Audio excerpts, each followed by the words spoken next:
الحمد لله الحمد لله والسلام على عباده الذين اصطفى ربي أعوذ بك من حمزات الشياطين وأعوذ بك ربي أن يحضرون পরম করুণাময় অসীম দয়ালু আল্লাহর নামে হে মানুষ তোমাদের জন্য এখানে একটি উদাহরণ পেশ করা হচ্ছে কান পেতে তা শোনো আল্লাহ তাআলা ছাড়া তোমরা যাদেরকে ডাকো তারা তো কখনো ক্ষুদ্র একটি মাছিও তৈরি করতে পারে না, মাছিও সৃষ্টি করে দেখাতে পারবে না।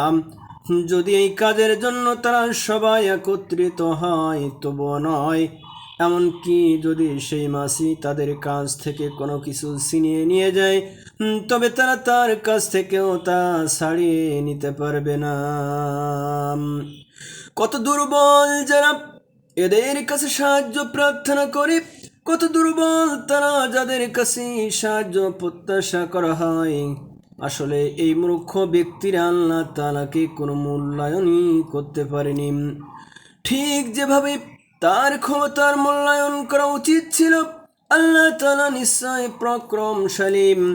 আল্লাহ তাআলা ফেরেশতাদের মধ্য থেকে বাণীবাহক মনোনীত করেন, মানুষদের ভিতর থেকেও তিনি বাণী গ্রহীতা বাছাই করেন।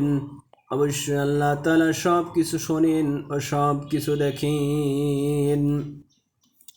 তাদের সামনে যা কিছু আছে যেমনি তিনি জানেন তেমনি জানেন তাদের পিছনে যা আছে তাও, কেননা আল্লাহ তাআলার কাছেই সব কিছু ফিরিয়ে যেতে হবে। হে মানুষ, যারা ঈমান এনেছ, বিশ্বাস স্থাপন করেছ, তোমরা আল্লাহ তাআলার সামনে অবনত হও এবং তাকে মান্য করো এবং তোমাদের মালিকের যথাযথ দাসত্ব করো, ভালো কাজ করতে থাকো। আশা করা যায় তোমরা মুক্তি পাবে। তোমরা আল্লাহ তাআলার পথে সর্বোত্তম প্রচেষ্টা করো, যেমনি তার জন্য প্রচেষ্টা করা উচিত।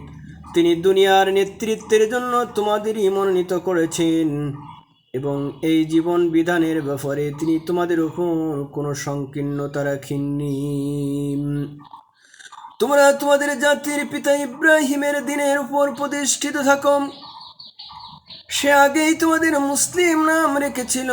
এই কোরআনের মধ্যে তোমাদের এই নামই দেওয়া হয়েছে।